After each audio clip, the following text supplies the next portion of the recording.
আমার বানাইছো তুমি, আমি তোমার বান্দা, আমার তাড়ায় দিলে আমি যাবো কই? কই যাবো? তুমি ছাড়া মাফ করবে কে বলো? কার কাছে যাওয়া ভিক্ষার হাত পাতবো বলো?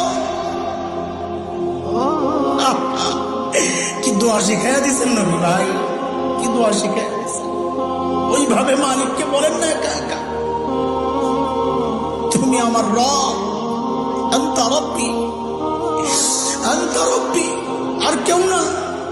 পাপ করছি তো তোমারই করছি, নাফরমানি করছি তো তোমারই করছি, আর কারো করি নাই। বানাইছো তুমি, এখন আমি যাবো কই? করে ফেলছি, এখন যাবো কই বলো? কি সুন্দর কথা।